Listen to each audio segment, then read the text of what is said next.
Rowdy sheeter ಬಿಕ್ಲು Shivu ಕೊಲೆ ಪ್ರಕರಣದಲ್ಲಿ ಶಾಸಕ ಭೈರತಿ ಬಸವರಾಜರನ್ನ ಸಿಐಡಿ ಪೊಲೀಸರು ಬಂಧಿಸಿ ಇವತ್ತು ಕೋರ್ಟ್ಗೆ ಹಾಜರುಪಡಿಸಿದರು. 42ನೇ ಎಸಿಜೆಎಂ ಕೋರ್ಟ್ನಲ್ಲಿ ವಿಚಾರಣೆ ನಡೆಯಿತು. ಭೈರತಿ ಬಸವರಾಜ್ಗೆ ಮತ್ತೊಮ್ಮೆ ಮೆಡಿಕಲ್ ಟೆಸ್ಟ್ಗೆ ನ್ಯಾಯಾಧೀಶರು ಸೂಚನೆ ನೀಡಿದ್ದಾರೆ. ಬೌರಿಂಗ್ ಆಸ್ಪತ್ರೆಯಲ್ಲಿ ಆರೋಗ್ಯ ತಪಾಸಣೆ ವೇಳೆ ಹೃದಯ ಸಂಬಂಧಿ ಸಮಸ್ಯೆ ಬಗ್ಗೆ ಉಲ್ಲೇಖಿಸಲಾಗಿದೆ. ಹಾಗಾಗಿ ಜಯದೇವ ಆಸ್ಪತ್ರೆಯಲ್ಲಿ ಮತ್ತೊಮ್ಮೆ ಮೆಡಿಕಲ್ ಟೆಸ್ಟ್ಗೆ ತನಿಖಾಧಿಕಾರಿ ಪಿ ಗೌತಮ್ಗೆ ಕೋರ್ಟ್ ಸೂಚನೆ ಕೊಟ್ಟಿದೆ. ಮೆಡಿಕಲ್ ಟೆಸ್ಟ್ ಬಳಿಕ ನಾಳೆ ಕೋರ್ಟ್ಗೆ ಆರೋಪಿ ಭೈರತಿ ಬಸವರಾಜ್ ಅವರನ್ನ ಹಾಜರುಪಡಿಸಬೇಕಾಗುತ್ತೆ ಅಂತ ಸಿಐಡಿಗೆ ನ್ಯಾಯಾಧೀಶರು ಸೂಚಿಸಿದ್ದಾರೆ. ಜಯದೇವ ಆಸ್ಪತ್ರೆಯಲ್ಲಿ ಬಿಗಿ ಪೊಲೀಸ್ ಬಂದೋಬಸ್ತ್ ಮಾಡಲಾಗಿದೆ. ಎಕೋ ಟೆಸ್ಟ್ಗಾಗಿ ಕೆಲವೇ ಹೊತ್ತಲ್ಲಿ ಆರೋಪಿ ಭೈರತಿಯನ್ನ ಸಿಐಡಿ ಅಧಿಕಾರಿಗಳು ಆಸ್ಪತ್ರೆಗೆ ಕರೆತರಲಿದ್ದಾರೆ. ಈಗಾಗಲೇ ಸಿಐಡಿ ಕಚೇರಿಯಿಂದ ಆಸ್ಪತ್ರೆಯತ್ತ ಹೋಗ್ತಿದ್ದಾರೆ. ಈ ಹಿನ್ನೆಲೆ ಎಸಿಪಿ ಶಿವಶಂಕರ್ ರೆಡ್ಡಿ ನೇತೃತ್ವದಲ್ಲಿ ಬಂದೋಬಸ್ತ್ ಮಾಡಲಾಗಿದೆ. ಇನ್ನು ಕೋರ್ಟ್ನಲ್ಲಿ ಕೊಲೆ ಆರೋಪಿ ಭೈರತಿ ಬಸವರಾಜರನ್ನ ವಶಕ್ಕೆ ನೀಡುವಂತೆ ಸಿಐಡಿ ರಿಮಾಂಡ್ ಅರ್ಜಿ ಸಲ್ಲಿಸಿದೆ. ಆರೋಪಿ ತುಂಬಾ ಪ್ರಭಾವಿಯಾಗಿದ್ದಾರೆ. ಮೊದಲ ಆರೋಪಿ ಜಗದೀಶ್ ಜೊತೆ ಸಂಪರ್ಕದಲ್ಲಿದ್ದಾರೆ. ಪೂರಕ ದಾಖಲೆ ಸಾಕ್ಷಿಗಳನ್ನು ಕಲೆ ಹಾಕಲಾಗಿದೆ ಅಂತ ಎಸ್ಪಿಪಿ ಅಶೋಕ್ ನಾಯಕ್ ವಾದ ಮಂಡಿಸಿದ್ರು. ಈ ವೇಳೆ ಸಿಐಡಿ ಕಸ್ಟಡಿಗೆ ನೀಡದಂತೆ ಭೈರತಿ ಪರ ವಕೀಲರು ಪ್ರತಿವಾದ ಮಾಡಿದ್ರು. ಆರೋಪಿಗೆ ಹೃದಯ ಸಂಬಂಧಿ ಕಾಯಿಲೆ ಇದೆ, ಮೆಡಿಕಲ್ ಟೆಸ್ಟ್ ಮಾಡಿಸಬೇಕು ಅಂತ ಮನವಿ ಮಾಡಿದ್ರು. ಆರೋಗ್ಯ ಸಮಸ್ಯೆ ಇದ್ರೆ ಖಂಡಿತ ಮೆಡಿಕಲ್ ಟೆಸ್ಟ್ ಮಾಡಿಸ್ತೇವೆ, ಮೆಡಿಕಲ್ ಟೆಸ್ಟ್ಗೆ ಯಾವುದೇ ಆಕ್ಷೇಪ ಮಾಡೋದಿಲ್ಲ ಅಂತ ಎಸ್ಪಿಪಿ ಅಶೋಕ್ ನಾಯಕ್ ಕೋರ್ಟ್ಗೆ ಹೇಳಿದ್ರು. ಬಳಿಕ ಭೈರತಿ ಪರ ವಕೀಲರ ಮನವಿಯನ್ನ ಪರಿಗಣಿಸಿದ ಕೋರ್ಟ್ ಜಯದೇವ ಆಸ್ಪತ್ರೆಯಲ್ಲಿ ಮತ್ತೊಮ್ಮೆ ವೈದ್ಯಕೀಯ ಪರೀಕ್ಷೆಗೆ ಸೂಚನೆ ನೀಡಿದೆ. ರೌಡಿ ಶೀಟರ್ ಬಿಕ್ಲು ಶಿವ ಕೊಲೆ ಪ್ರಕರಣಕ್ಕೆ ಸಂಬಂಧಪಟ್ಟಂತೆ 20ನೇ ಆರೋಪಿ ಅಜಿತ್ನನ್ನ ಸಿಐಡಿ ಕಸ್ಟಡಿಗೆ ನೀಡಿ ಕೋರ್ಟ್ ಆದೇಶಿಸಿದೆ. 42ನೇ ಎಸಿಜೆಎಂ ಜನಪ್ರತಿನಿಧಿಗಳ ಸ್ಪೆಷಲ್ ಕೋರ್ಟ್ ಮುಂದೆ ಇವತ್ತು ಸಿಐಡಿ ಟೀಮ್ ಹಾಜರುಪಡಿಸಿತ್ತು. ಈ ವೇಳೆ ಹೆಚ್ಚಿನ ವಿಚಾರಣೆಗಾಗಿ ಮತ್ತೆ ಕೋರ್ಟ್ ಸಿಐಡಿ ವಶಕ್ಕೆ ನೀಡಿದ್ದು ಫೆಬ್ರವರಿ 19ರವರೆಗೆ ಆರೋಪಿ ಅಜಿತ್ ಸಿಐಡಿ ವಶದಲ್ಲಿರಲಿದ್ದಾರೆ. ಹೆಂಡತಿ ಶೀಲದ ಮೇಲೆ ಶಂಕೆ ಹಿನ್ನೆಲೆ ಹಣ ಕೊಟ್ಟ ಸ್ನೇಹಿತನಿಗೆ ಚಾಕುವಿನಿಂದ ಇರಿದಿರುವಂತಹ ಘಟನೆ ಹುಬ್ಬಳ್ಳಿಯಲ್ಲಿ ನಡೆದಿದೆ. ರಹೀಂ ಸಂಡಕ್ಕೆ ಗಾಯಗೊಂಡಂತಹ ವ್ಯಕ್ತಿಯಾಗಿದ್ದು ಹುಬ್ಬಳ್ಳಿಯ ಕಿಮ್ಸ್ಗೆ ರವಾನೆ ಮಾಡಲಾಗಿದೆ. ರಹೀಂ ಮನೆಯಲ್ಲಿ ಹಣಕಾಸಿನ ವಿಚಾರವಾಗಿ ಗಲಾಟೆಯಾಗಿದ್ದು ಈ ವೇಳೆ ಮಾತಿಗೆ ಮಾತು ಬೆಳೆದು ಮೆಹಬೂಬ್ ಭಾಷಾ ಎಂಬಾತನಿಗೆ ರಹೀಂಗೆ ಚಾಕು ಹಾಕಿದ್ದಾನೆ. ಕೌಟುಂಬಿಕ ಕಲಹ ಹಿನ್ನೆಲೆ ಪತಿ ಕೆರೆಗೆ ಹಾರಿ ಆತ್ಮಹತ್ಯೆಗೆ ಶರಣಾಗಿರುವ ಘಟನೆ ಬೆಳಗಾವಿಯ ಅಶೋಕ ವೃತ್ತದ ಬಳಿಯ ಕೌಟೆ ಕೆರೆಯಲ್ಲಿ ನಡೆದಿದೆ. ಸುಭಾಷ್ ಹಲಗಿಕರ್ ಮೃತ ದುರ್ದೈವಿಯಾಗಿದ್ದಾರೆ. ನಿತ್ಯ ಗಲಾಟೆ ಹಿನ್ನೆಲೆ ಪತ್ನಿ ತವರು ಮನೆ ಸೇರಿತ್ತು. ಇನ್ನು ಪತ್ನಿ ಊರಿಗೆ ಹೋಗ್ತಿದ್ದಂತೆ ಕಳೆದ 2 ದಿನದಿಂದ ಸುಭಾಷ್ ಕೂಡ ನಾಪತ್ತೆಯಾಗಿದ್ರು. ನಾಪತ್ತೆ ಬಗ್ಗೆ ಶಹಾಪುರ ಪೊಲೀಸ್ ಠಾಣೆಯಲ್ಲಿ ಮಿಸ್ಸಿಂಗ್ ಕೇಸ್ ಕೂಡ ದಾಖಲಿಸಲಾಗಿತ್ತು. ಸದ್ಯ ಮೃತದೇಹ ಕೆರೆಯಲ್ಲಿ ಸಿಕ್ಕಿದ್ದು ಸ್ಥಳಕ್ಕೆ ಪೊಲೀಸರು ಭೇಟಿ ನೀಡಿ ಪರಿಶೀಲಿಸಿದ್ದಾರೆ. ರಾಜಕೀಯ ಸುದ್ದಿಗಳನ್ನು ನೋಡೋಣ. ಕಾಂಗ್ರೆಸ್ ಸರ್ಕಾರದ 1000 ದಿನಗಳ ಸಮಾವೇಶ ನಾಳೆ ಹಾವೇರಿಯಲ್ಲಿ ಅದ್ದೂರಿಯಾಗಿ ನಡೆಯಲಿದೆ. ಈ ಕುರಿತು ವಿಪಕ್ಷ ನಾಯಕ ಅಶೋಕ್ ವ್ಯಂಗ್ಯವಾಡಿದ್ದಾರೆ. ಚಿತ್ರದುರ್ಗದಲ್ಲಿ ಮಾತನಾಡಿದ ಅವರು, ಯಾವ ಪುರುಷಾರ್ಥಕ್ಕೆ ಈ ಸಮಾವೇಶ ಮಾಡ್ತಿದ್ದೀರಿ? ರಾಜ್ಯದಲ್ಲಿ ಸಿಎಂ ಯಾರು ಅಂತ ಯಾರಿಗೂ ಗೊತ್ತಿಲ್ಲ. ಕಾಂಗ್ರೆಸ್ ಸರ್ಕಾರದ 1000 ದಿನಗಳು ಕರಾಳ ದಿನಗಳು. ಬಡವರ ರೇಷನ್ ಕಾರ್ಡ್ ರದ್ದಾಗಿವೆ, ಬಗರ್ ಹುಕುಂ ಸಾಗುವಳಿ ಭೂಮಿ ಕೊಟ್ಟಿಲ್ಲ, ಅಬಕಾರಿಯಲ್ಲಿ 6000 ಕೋಟಿ ಡೀಲ್ ಆಗಿದೆ, ಆಸ್ಪತ್ರೆಗಳಲ್ಲಿ ಔಷಧಿ ಸಿಗ್ತಾ ಇಲ್ಲ ಅಂತ ಸರ್ಕಾರದ ವಿರುದ್ಧ ವಾಗ್ದಾಳಿ ನಡೆಸಿದ್ದಾರೆ. ಇನ್ನು ಇದೇ ವಿಚಾರವಾಗಿ ಛಲವಾದಿ ನಾರಾಯಣಸ್ವಾಮಿ ಕೂಡ ಪ್ರತಿಕ್ರಿಯಿಸಿದ್ದಾರೆ. ಅವರ ದಿನಗಳು ತುಂಬುತ್ತಾ ಇದೆ ಅಂತೇಳಿ ಹಾವೇರಿಯಲ್ಲಿ ಮುಖ್ಯಮಂತ್ರಿ ಸಿದ್ದರಾಮಯ್ಯನವರು ಕಾರ್ಯಕ್ರಮ ಮಾಡ್ತಾ ಇದ್ದಾರೆ. ಯಾವ ಪುರುಷಾರ್ಥಕ್ಕೋಸ್ಕರ ಮಾಡ್ತಾ ಇದ್ದಾರೆ? ರಾಜ್ಯದಲ್ಲಿ ಯಾರು ಮುಖ್ಯಮಂತ್ರಿ ಅಂತ ಯಾರಿಗೂ ಗೊತ್ತಿಲ್ಲ. ಮುಖ್ಯಮಂತ್ರಿ ಯಾರು ಅಂತ ಕೇಳಿದ್ರೆ ಮಾಧ್ಯಮದವರಿಗೆಲ್ಲ ನೀವು ಯಾರು ಏಜೆಂಟು ಅಂತ ಪತ್ರಿಕೆಯವ್ರನ್ನೆಲ್ಲ ಅವ್ರ ಮೇಲೆ ರೇಗೋ ಅಂಥದ್ದು ಎಲ್ಲ ಮಾಡ್ತಾ ಇದ್ದಾರೆ. ಒಂಥರ ಫ್ರಸ್ಟ್ರೇಷನ್ ಆಗ್ಬಿಟ್ಟಿದೆ ಅವ್ರಿಗೆ. ಅಲ್ಲಿ ಡಿ ಕೆ ಶಿವಕುಮಾರ್ ನಾನೇನು ದೆಹಲಿಯಲ್ಲಿ ಹೋಗಿ ಗಾಳಿ ಕುಡಿಯಕ್ಕೆ ಹೋಗಿದ್ನ, ರಾಜಕೀಯ ಮಾಡೋಕ್ಕೆ ಬಂದಿರೋದು ಅಂತಾರೆ. ಇಲ್ಲಿ ಮಾದೇವ್ ಕಾಂಗ್ರೆಸ್ ಸರ್ಕಾರ 1000 ದಿನಗಳ ಸಂಭ್ರಮಾಚರಣೆಗೆ ಸಿದ್ಧವಾಗ್ತಾ ಇದೆ. 1000 ದಿನಗಳ ಕಾಂಗ್ರೆಸ್ ಸಂಭ್ರಮಾಚರಣೆ ಸಾವಿರಾರು ಸಮಸ್ಯೆಗಳ ಉಲ್ಬಣಕ್ಕೆ ಕಾರಣವಾಗಿದೆ. ರಾಜ್ಯದಲ್ಲಿ ಅಭಿವೃದ್ಧಿ ಶೂನ್ಯವಾಗಿದೆ, ದರೋಡೆ ಹೆಚ್ಚಾಗಿದೆ, ಮರ್ಡರ್ಗಳು ಹೆಚ್ಚಾಗಿದೆ, ಅತ್ಯಾಚಾರಗಳು ಹೆಚ್ಚಾಗಿದೆ. ಈ ರೀತಿ ಒಂದೊಂದು ಪಟ್ಟಿ ಮಾಡ್ತಾ ಹೋದ್ರೆ ಸಾವಿರಾರು ಹೇಳ್ಬೋದು. ಕೇವಲ 5 ಗ್ಯಾರಂಟಿಗಳನ್ನ ಕೊಡ್ತೇವೆ ಅಂತಕ್ಕಂಥ ಹೆಸರನ್ನ ಹೇಳ್ತಾನೆ ಸರ್ಕಾರ ಲೂಟಿಗಿಳಿದಿದೆ. ತುಮಕೂರು ಜಿಲ್ಲೆಯ ತಿಪಟೂರು ನೊಣವಿನ ಕೆರೆಗೆ ಡಿಸಿಎಂ ಡಿಕೆ ಶಿವಕುಮಾರ್ ಭೇಟಿ ನೀಡಿದ್ದಾರೆ. ಅಜ್ಜಯ್ಯನ ಮಠಕ್ಕೆ ಆಗಮಿಸಿ ಅಜ್ಜಯ್ಯನ ಜಾತ್ರಾ ಮಹೋತ್ಸವಕ್ಕೆ ಚಾಲನೆ ನೀಡಿದ್ದಾರೆ. ಈ ವೇಳೆ ಮಾತನಾಡಿದ ಡಿಸಿಎಂ ಡಿಕೆ ಶಿವಕುಮಾರ್, ನಾವೆಲ್ಲರೂ ಗಂಗಾಧರ ಅಜ್ಜಯ್ಯನ ಮಾರ್ಗದರ್ಶನದಲ್ಲಿ ನಡೀತಾ ಇದ್ದೇವೆ. ಆ ಶಕ್ತಿಯಿಂದಲೇ ಬದುಕ್ತಾ ಇದ್ದೇವೆ. ಆ ಶಕ್ತಿ ಪ್ರಯೋಗ ಆಗದಿದ್ರೆ ಈ ಸರ್ಕಾರ ಇಷ್ಟು ಶಕ್ತಿಯುತವಾಗಿ ಇರ್ತಾ ಇರಲಿಲ್ಲ. ಮುಂದೆ ಏನಾಗುತ್ತೆ ಅಂತ ಚರ್ಚೆ ಮಾಡಲು ಆಗಲ್ಲ. ಜೀವನದಲ್ಲಿ ನಂಬಿಕೆ ಮುಖ್ಯ, ಅದರಂತೆ ಕೆಲಸ ಮಾಡ್ಕೊಂಡು ಹೋಗಬೇಕು ಅಂತ ಹೇಳಿದ್ದಾರೆ ಡಿಕೆಶಿ. ಮಾರ್ಗದರ್ಶನದಲ್ಲಿ ಅವರ ಮಾರ್ಗದರ್ಶನದಲ್ಲಿ ನಾವೆಲ್ಲ ಬದುಕ್ತಾ ಇದ್ದೇವೆ. ಅವರ ಶಕ್ತಿಯಿಂದನೇ ಇವತ್ತು ಇಲ್ಲಿವರೆಗೂ ಕೂಡ ನಾವು ಬೆಳ್ಕೊಂಡು ಬಂದಿದ್ದೇವೆ. ಆ ಶಕ್ತಿ ಪ್ರಯೋಗ ಆಗಲಿಲ್ಲ ಅಂದಿದ್ದರೆ ಇವತ್ತು ಈ ರಾಜ್ಯದಲ್ಲಿ ಈ ಸರ್ಕಾರ ಇಷ್ಟು ಶಕ್ತಿ ತುಂಬಿಯಾಗಿ ಆ ಮಾರ್ಗದರ್ಶನ ಬರಲಿಕ್ಕೆ ಸಾಧ್ಯ ಇಲ್ಲ ಅಂತೇಳಿ ಈ ಭೂಮಿಲಿ ನಿಂತ್ಕೊಂಡು ನಾನು ಮಾತಾಡ್ತಾ ಇದ್ದೇನೆ. ಮುಂದೆ ಏನಾಗ್ತದೆ ಅನ್ನೋದನ್ನ ನಾನೀಗ ಚರ್ಚೆ ಮಾಡಕ್ಕೆ ಹೋಗುವುದಿಲ್ಲ. ಮನುಷ್ಯನಿಗೆ ನಂಬಿಕೆ ಕೂಡ ಬಹಳ ಅಷ್ಟೇ ಮುಖ್ಯ. ಹಂಗೆ ನಾವೆಲ್ಲ ನಂಬಿಕೆ ಮೇಲೆ ನಂಬಿಕೊಂಡು ನಮ್ಮ ಕೆಲಸವನ್ನು ನಾವು ಮಾಡ್ಕೊಂಡು ಬರ್ತಾ ಇದ್ದೇವೆ. ನೊಣವಿನಕೆರೆ ಮಠದಲ್ಲಿ ನಡೆದ ಮಹಾ ಮೃತ್ಯುಂಜಯ ಹೋಮದಲ್ಲಿ ಡಿಸಿಎಂ ಡಿಕೆಶಿ ಪಾಲ್ಗೊಂಡಿದ್ದಾರೆ. ಹೋಮ ಕೊನೆಯ ಹಂತ ಪೂರ್ಣಾಹುತಿ ಕಾರ್ಯವನ್ನ ಡಿಕೆಶಿ ನೆರವೇರಿಸಿದರು. ಕಾಂಗ್ರೆಸ್ ಶಾಸಕರು ವಿದೇಶ ಪ್ರವಾಸಕ್ಕೆ ಹೋಗುವ ವಿಚಾರ ರಾಜಕೀಯ ವಾಕ್ಸಮರಕ್ಕೆ ತಿರುಗಿದೆ. ಈ ಕುರಿತು ಕಲಬುರಗಿಯಲ್ಲಿ ಮಾತನಾಡಿದ ಸಚಿವ ರಾಮಲಿಂಗಾರೆಡ್ಡಿ, ಶಾಸಕರು ಅಧ್ಯಯನ ಪ್ರವಾಸಕ್ಕೆ ವಿದೇಶಕ್ಕೆ ಹೋಗ್ತಿದ್ದಾರೆ, ಅದರಲ್ಲಿ ತಪ್ಪೇನಿದೆ ಅಂತ ಹೇಳಿದ್ದಾರೆ. ಇನ್ನು ಇದೇ ವಿಚಾರವಾಗಿ ಮಾತನಾಡಿದ ಶಾಸಕ ಆನಂದ್ ಕೂಡ, ನನಗೂ ಆಹ್ವಾನಿಸಿದ್ರು, ಆದರೆ ನನಗೆ ಸಾಕಷ್ಟು ಕಾರ್ಯಕ್ರಮಗಳು ಇರೋದ್ರಿಂದ ನಾನು ಬರಲ್ಲ ಅಂತ ಹೇಳಿದೆ. ಎಲ್ಲರೂ ಅವರವರ ವೈಯಕ್ತಿಕ ಹಣದಲ್ಲಿ ಟೂರ್ ಹೋಗ್ತಿದ್ದಾರೆ ಅಂದಿದ್ದಾರೆ. ಕಾಂಗ್ರೆಸ್ ಶಾಸಕರು ಅಧ್ಯಯನಕ್ಕೆ ಹೋಗಿದ್ದಾರೆ ಅಷ್ಟೇ, ಕಮಿಟಿ ಹೋಗಿರೋದು, ಶಾಸಕರಲ್ಲ. ಆ ಸಮಿತಿಯಲ್ಲಿರ್ತಕ್ಕಂಥವರು ಸದಸ್ಯರು, ಶಾಸಕರು, ಅವರು ಅಧ್ಯಯನ ಪ್ರವಾಸ ಅಷ್ಟೇ. ಇಲ್ಲ, ಶಾಸಕರಲ್ಲ, ಅಧ್ಯಯನ. ಈಗ ಪಾರ್ಲಿಮೆಂಟ್ ಸದಸ್ಯರು ಅವರು ಕೂಡ ಅಧ್ಯಯನಕ್ಕೆ ಎಲ್ಲ ನಮ್ಮ ದೇಶದಲ್ಲೂ ಹೋಗ್ತಾರೆ, ವಿದೇಶಗಳಿಗೂ ಹೋಗ್ತಾರೆ, ತಪ್ಪೇನಿಲ್ಲ ಅದರಲ್ಲಿ. ಅನೇಕ MLAಗಳು ಮೊನ್ನೆ ಅಧಿವೇಶನ ಇರ್ತಕ್ಕಂಥ ಸಂದರ್ಭದಲ್ಲಿ ಈ ರೀತಿ ಫಾರಿನ್ಗೆ ಹೋಗೋಣ ಅಂತಕ್ಕಂಥ ಚರ್ಚೆ ಬಂತು. ನನಗೂ ಆಹ್ವಾನಿಸಿದ್ರು, ಆದರೆ ನನಗೆ ಇಲ್ಲಿ ಸಾಕಷ್ಟು ಕಾರ್ಯಕ್ರಮಗಳಿಂದ ಇರೋದ್ರಿಂದ ನಾನು ಬರಲ್ಲ ಅಂತಕ್ಕಂಥದ್ದು ಹೇಳಿದ್ದೆ. ಎರಡು ಕಾಕತಾಳೀಯ ಆಗಿರ್ಬೋದೇನೋ. ಓವರ್ ಶೇರಿಂಗ್ ಅಂತಕ್ಕಂಥ ವಿಚಾರ ನೋಡಿ, ಅದು ಹೈಕಮಾಂಡ್ ತಾಳ್ತಕ್ಕಂಥ ತೀರ್ಮಾನ, ಯಾವ ಶಾಸಕರ ಕೈಯಲ್ಲೂ ಇಲ್ಲ. ಅದು ಯಾರೋ ಒಬ್ಬ, ನಾವು ಮೊದಲನೇ ಬಾರಿ ಗೆದ್ದಿರ್ತಕ್ಕಂಥವ್ರು, ನಾವು ಆ ವಿಚಾರವಾಗಿ ಮಾತಾಡಲಿಕ್ಕೆ ನಾವು ಬರೋದಿಲ್ಲ. ಹೈಕಮಾಂಡ್ ಏನು ತೀರ್ಮಾನ ತಾಳುತ್ತೆ ಆ ತೀರ್ಮಾನಕ್ಕೆ ನಾವು ಬದ್ಧರಾಗಿರಬೇಕು ಅಂತಕ್ಕಂಥದ್ದು ಎಲ್ಲ ಮುಖಂಡರು ಕೂಡ ಹೇಳಿದ್ದಾರೆ. ಅದು ಸಿದ್ದರಾಮಯ್ಯನವರು ಹೇಳಿದ್ದಾರೆ, DK ಶಿವಕುಮಾರ್ ಅವರು ಹೇಳಿದ್ದಾರೆ, ಅಥವಾ ಇನ್ನಿತರ ಮುಖಂಡರು ಕೂಡ ಹೇಳಿದ್ದಾರೆ. ಹೈಕಮಾಂಡ್ ಏನು ತೀರ್ಮಾನ ತಾಳುತ್ತೆ ಆ ತೀರ್ಮಾನಕ್ಕೆ ನಾವೆಲ್ಲರೂ. ಕಾಂಗ್ರೆಸ್ ಶಾಸಕರ ವಿದೇಶಿ ಪ್ರವಾಸ ವಿಚಾರದ ಬಗ್ಗೆ ಮಾತನಾಡಿದ ಬಸನಗೌಡ ಪಾಟೀಲ್ ಯತ್ನಾಳ್, ಶಾಸಕರು ವಿದೇಶಕ್ಕೆ ಹೋಗಿ ಏನ್ ಅಧ್ಯಯನ ಮಾಡ್ತಾರೆ? ಅಮೆರಿಕ, ಆಸ್ಟ್ರೇಲಿಯಾ, ನ್ಯೂಜಿಲೆಂಡ್ಗೆ ಹೋಗಿ ಏನ್ ಅಧ್ಯಯನ ಮಾಡ್ತಾರೆ? ಮೊದಲು ಭ್ರಷ್ಟಾಚಾರ ಹೇಗೆ ಕಡಿಮೆ ಮಾಡಬೇಕು ಅಂತ ಅಧ್ಯಯನ ಮಾಡಲಿ. ಇವರು ಅಧ್ಯಯನ ಮಾಡಲು ವಿದೇಶಕ್ಕೆ ಹೋಗಿಲ್ಲ, ಶಕ್ತಿ ಪ್ರದರ್ಶನಕ್ಕೆ ಹೋಗ್ತಿದ್ದಾರೆ. ನಮ್ಮ ಬಳಿ ಎಷ್ಟು ಶಾಸಕರ ಒಲವಿದೆ ಅಂತ ತೋರಿಸಲು ಹೋಗ್ತಿದ್ದಾರೆ ಅಂತ ಕಿಡಿಕಾರಿದರು. ಅಧ್ಯಯನ ಏನು ಯಾವ ಇಲಾಖೆದು ಮಾಡೋರು? ನಮ್ಮ ಪಾರ್ಲಿಮೆಂಟ್ರಿ ಏನು ಒಂದು ಪ್ರಜಾತಂತ್ರ ಇದೆ, ಬೇರೆ ಇದೆ.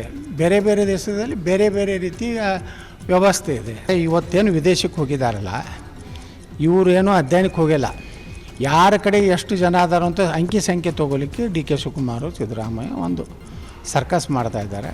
ನಮ್ಮ ಅನುಭವದಲ್ಲಿ ಅಂತರೂ ಈ ಸರ್ಕಾರ ಪತನ ಆಗುವಂಥ ಹಂತಕ್ಕೆ ಬರ್ತದೆ. ಸರ್ಕಾರದ ವಿರುದ್ಧ ಗುತ್ತಿಗೆದಾರರ ಸಂಘ ಆಕ್ರೋಶ ವ್ಯಕ್ತಪಡಿಸಿದೆ.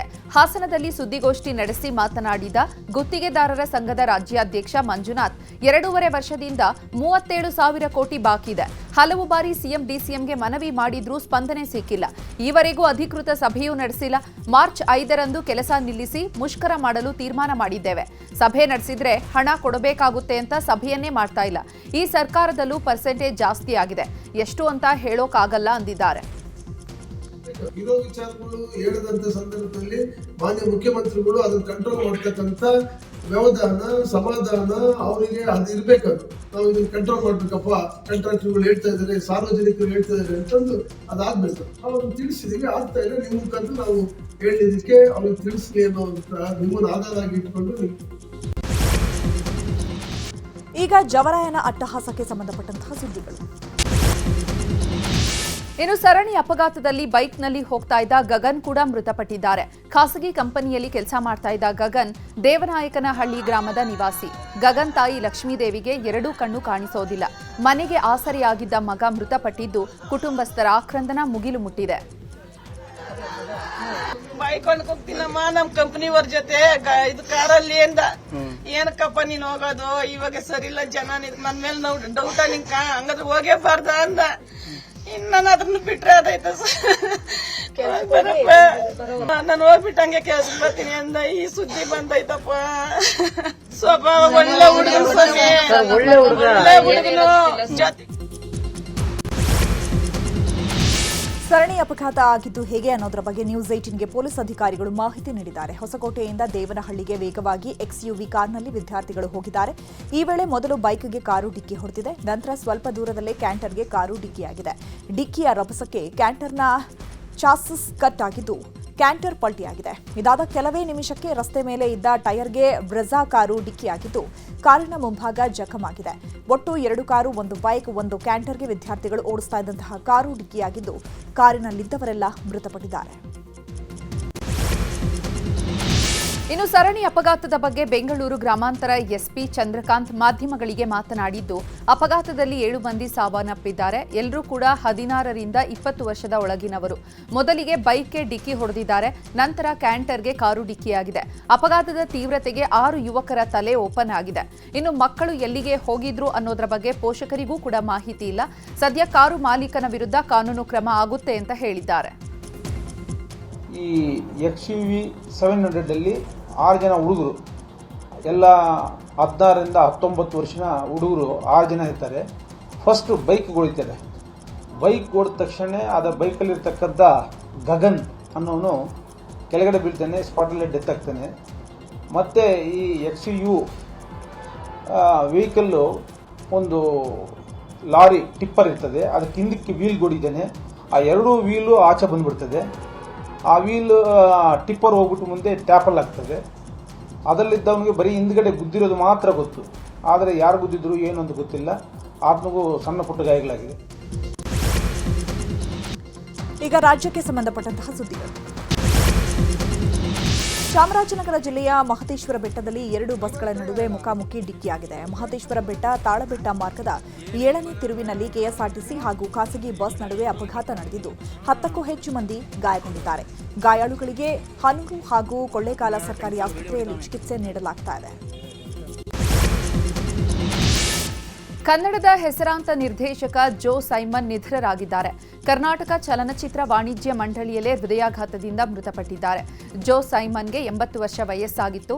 ನಟ ವಿಷ್ಣುವರ್ಧನ್ಗೆ ಸಾಹಸ ಸಿಂಹ ಬಿರುದು ಕೊಟ್ಟಿದ್ರು ನಿರ್ದೇಶಕ ಜೋ ಸೈಮನ್. ಸಿಂಹ ಜೋಡಿ, ಸ್ನೇಹದ ಕಡಲಲ್ಲಿ, ರವಿವರ್ಮ, ಊರಿಗೆ ಉಪಕಾರಿ ಸೇರಿದಂತೆ ಹಿಟ್ ಸಿನಿಮಾಗಳನ್ನು ಜೋ ಸೈಮನ್ ಕೊಟ್ಟಿದ್ದಾರೆ. ವಿಷ್ಣುವರ್ಧನ್ ಅಂಬರೀಷ್ಗೆ ನೆಚ್ಚಿನ ನಿರ್ದೇಶಕರಾಗಿದ್ರು. ಜೋ ಸೈಮನ್ ಅವರ ನಿಧನದ ಬಗ್ಗೆ ಚಲನಚಿತ್ರ ವಾಣಿಜ್ಯ ಮಂಡಳಿಯ ಅಧ್ಯಕ್ಷೆ ಜಯಮಾಲಾ ಪ್ರತಿಕ್ರಿಯೆ ನೀಡಿದ್ದಾರೆ. ತುರ್ತು ಕಾರ್ಯಕಾರಿ ಸಭೆಯನ್ನ ಕರೆದಿದ್ವಿ. ಜೋ ಸೈಮನ್ ತುಂಬಾ ಒಳ್ಳೆ ಅಭಿಪ್ರಾಯಗಳನ್ನ ನೀಡಿದ್ರು. ತುಂಬಾ ಆರೋಗ್ಯವಾಗಿ ಇದ್ರು. ಈ ಘಟನೆ ಆಘಾತ ಉಂಟು ಮಾಡಿದೆ. ನಾಳೆ ರವೀಂದ್ರ ಕಲಾಕ್ಷೇತ್ರದಲ್ಲಿ ಅಂತಿಮ ನಮನಕ್ಕೆ ಪಾರ್ಥಿವ ಶರೀರವನ್ನ ಇಡಲಿದ್ದೇವೆ ಅಂತ ಮಾಹಿತಿ ನೀಡಿದ್ದಾರೆ.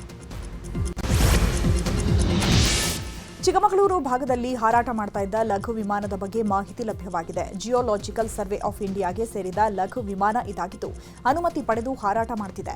ಜಿಯೋಲಾಜಿಕಲ್ ಸರ್ವೆ ಆಫ್ ಇಂಡಿಯಾದಿಂದ 2026ರ ಜುಲೈ 31ರವರೆಗೂ ಹಾರಾಟಕ್ಕೆ ಅನುಮತಿ ಪಡೆದುಕೊಂಡಿದೆ. ಶಿವಮೊಗ್ಗ, ಚಿಕ್ಕಮಗಳೂರು, ಉಡುಪಿ, ದಕ್ಷಿಣ ಕನ್ನಡ, ಬೆಳಗಾವಿ, ಧಾರವಾಡ ಜಿಲ್ಲೆ ಸೇರಿದಂತೆ 10 ಜಿಲ್ಲೆಗಳಲ್ಲಿ ಈ ವಿಮಾನ ಹಾರಾಟ ನಡೆಯಲಿದೆ. ರಾಮನಗರದ ಯಾರಬ್ ನಗರದಲ್ಲಿ ಮುಸ್ಲಿಂ ಸಮುದಾಯದ ಸಾಮೂಹಿಕ ಮದುವೆ ಕಾರ್ಯಕ್ರಮ ಆಯೋಜನೆ ಮಾಡಲಾಗಿದೆ. ಶಾಸಕ ಇಕ್ಬಾಲ್ ಹುಸೇನ್ ನೇತೃತ್ವದಲ್ಲಿ ಕಾರ್ಯಕ್ರಮ ಆಯೋಜನೆ ಮಾಡಲಾಗಿದ್ದು 150ಕ್ಕೂ ಹೆಚ್ಚು ಜೋಡಿಗಳಿಗೆ ಮದುವೆ ಕಾರ್ಯ ನಡೆಯಲಿದೆ. ಅಲ್ಪಸಂಖ್ಯಾತ ಕಲ್ಯಾಣ ಇಲಾಖೆ ಸಹಯೋಗದಲ್ಲಿ ಸಾಮೂಹಿಕ ಮದುವೆ ನಡೀತಾ ಇದೆ. ವಧುವರರಿಗೆ ಬೀರು, ಮಂಚ ಸೇರಿದಂತೆ ಎಲ್ಲಾ ಬಗೆಯ ವಸ್ತುಗಳನ್ನು ಉಡುಗೊರೆಯಾಗಿ ನೀಡಲಾಗುತ್ತದೆ. ರಾಜ್ಯದ ಕುಖ್ಯಾತಿ ಗಾಂಜಾ ಪೆಡ್ಲರ್ನನ್ನ ಪೊಲೀಸರು ಬಂಧಿಸಿದ್ದಾರೆ. ರಾಜ್ಯದ ವಿವಿಧೆಡೆ 21ಕ್ಕೂ ಹೆಚ್ಚು ಗಾಂಜಾ ಪ್ರಕರಣಗಳಲ್ಲಿ ಭಾಗಿಯಾಗಿದ್ದ ಡಿ ದೌಲಾ ಎಂಬಾತನನ್ನ ಬಳ್ಳಾರಿ ಪೊಲೀಸರು ಬಂಧಿಸಿದ್ದಾರೆ. ಬಳ್ಳಾರಿ ನಗರದ ರಾಣಿತೋಟ ಏರಿಯಾದ ನಿವಾಸಿಯಾಗಿದ್ದ ಆರೋಪಿ ಅಂತಾರಾಜ್ಯಗಳಲ್ಲಿ ಗಾಂಜಾ ಸಪ್ಲೈ ಮಾಡುತ್ತಿದ್ದ. ವಿಶೇಷ ಪೊಲೀಸ್ ತಂಡ ರಚಿಸಿ ಈತನನ್ನ ಅರೆಸ್ಟ್ ಮಾಡಲಾಗಿದೆ. ನಟ ದರ್ಶನ್ ಫೆಬ್ರವರಿ 16ರಂದು 49ನೇ ವಸಂತಕ್ಕೆ ಕಾಲಿಡಲಿದ್ದಾರೆ. ಹೀಗಾಗಿ ದರ್ಶನ್ ಅನುಪಸ್ಥಿತಿಯಲ್ಲೇ ಅಭಿಮಾನಿಗಳು ಹುಟ್ಟುಹಬ್ಬ ಆಚರಿಸಲು ಸಿದ್ಧತೆ ಮಾಡಿಕೊಂಡಿದ್ದಾರೆ. ಜೈಲು ಪಾಲಾಗಿರುವ ದರ್ಶನ್ಗಾಗಿ ನಾಳೆ ಹಾಗೂ 15, 16ರ 3 ದಿನ ವಿಶೇಷ ಪೂಜೆ ಮಾಡಿಸಲು ಅಭಿಮಾನಿಗಳು ಮುಂದಾಗಿದ್ದಾರೆ.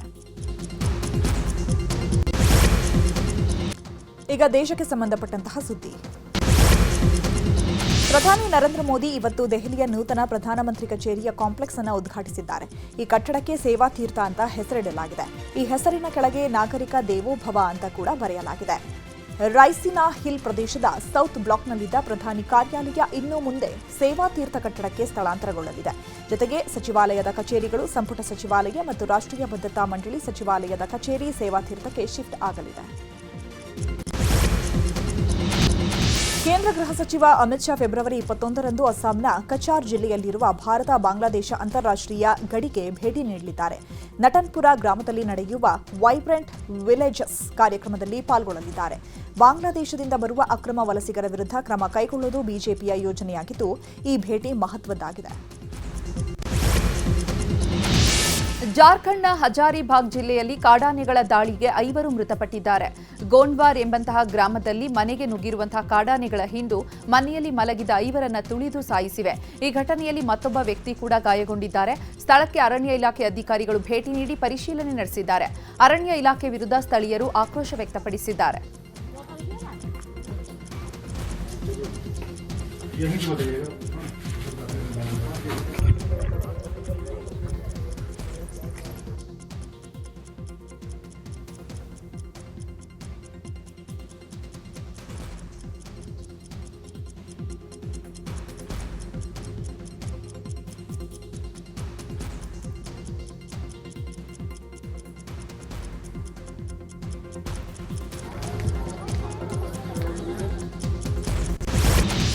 ಪ್ರಿಯಕರನ ಜೊತೆ ಜಗಳ ಮಾಡಿಕೊಂಡು ಯುವತಿಯೊಬ್ಬಳು ಹೋಟೆಲ್ನ 4ನೇ ಮಹಡಿಯಿಂದ ಜಂಪ್ ಮಾಡಿದ್ದಾಳೆ. ದೆಹಲಿಯ ವಿಶ್ವಾಸ್ ನಗರದಲ್ಲಿ ಈ ಘಟನೆ ನಡೆದಿದೆ. ಯುವತಿ ಗಾಯಗೊಂಡಿದ್ದು ಆಸ್ಪತ್ರೆಗೆ ದಾಖಲಿಸಲಾಗಿದೆ. ಸಂತೋಷ್ ರೆಸಿಡೆನ್ಸಿ ಎಂಬ ಹೋಟೆಲ್ಗೆ ಯುವತಿ ಬಂದಿದ್ರು. 4ನೇ ಫ್ಲೋರ್ನ ರೂಮ್ನಲ್ಲಿ ತಂಗಿದ್ರು. ಈ ವೇಳೆ ಇಬ್ಬರ ನಡುವೆ ಕ್ಷುಲ್ಲಕ ಕಾರಣಕ್ಕೆ ಜಗಳ ಆಗಿ ಕಿಟಕಿಯಿಂದ ಯುವತಿ ಜಂಪ್ ಮಾಡಿದ್ದಾಳೆ ಅಂತ ಪೊಲೀಸರು ತಿಳಿಸಿದ್ದಾರೆ.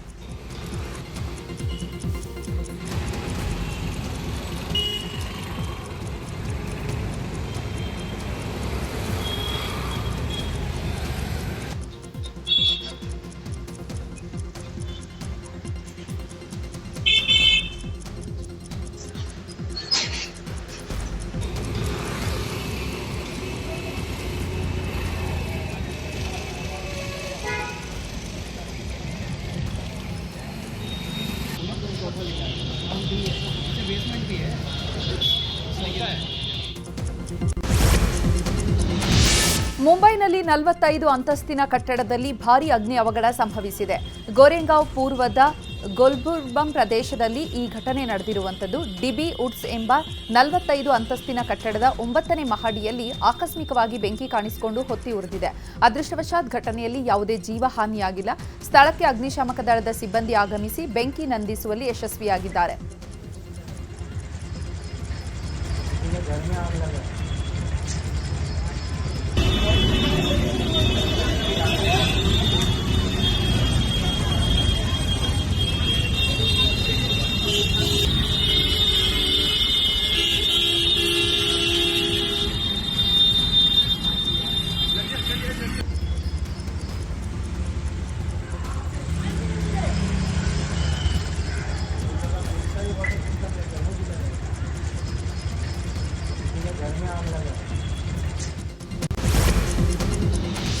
ಈಗ ವಿದೇಶ ಸುದ್ದಿಯನ್ನು ನೋಡ್ತಾ ಹೋಗೋಣ. ಬಾಂಗ್ಲಾದೇಶದ ಸಂಸತ್ ಚುನಾವಣೆಯಲ್ಲಿ ಬಾಂಗ್ಲಾದೇಶ ನ್ಯಾಷನಲಿಸ್ಟ್ ಪಾರ್ಟಿ ಸ್ಪಷ್ಟವಾದ ಬಹುಮತ ಪಡೆದಿದೆ. ನ್ಯಾಷನಲಿಸ್ಟ್ ಪಾರ್ಟಿಯ ತಾರಿಕ್ ರೆಹಮಾನ್ ಬಾಂಗ್ಲಾದೇಶದ ಮುಂದಿನ ಪ್ರಧಾನಿಯಾಗಿ ಅಧಿಕಾರ ವಹಿಸಿಕೊಳ್ಳುವುದು ಖಚಿತವಾಗಿದೆ.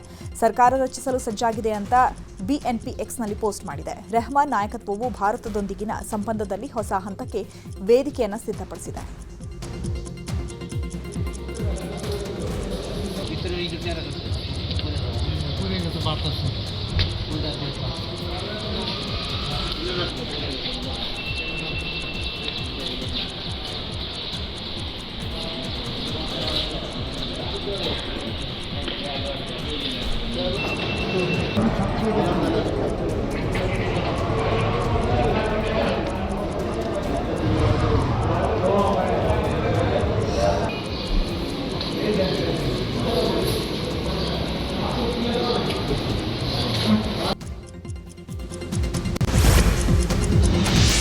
ಭಾರತದ ಜೊತೆಗಿನ ಸುಂಕ ಸಮರದ ಸಮಯದಲ್ಲಿ ಅಮೆರಿಕ ಅಧ್ಯಕ್ಷ ಟ್ರಂಪ್ ಭಾರತದ ಪ್ರಧಾನಿ ಮೋದಿಯವರ ಬಗ್ಗೆ ನೀಡಿದಂತಹ ಹೇಳಿಕೆಯೊಂದು ಇದೀಗ ವಿವಾದವನ್ನೇ ಎಬ್ಬಿಸಿದೆ.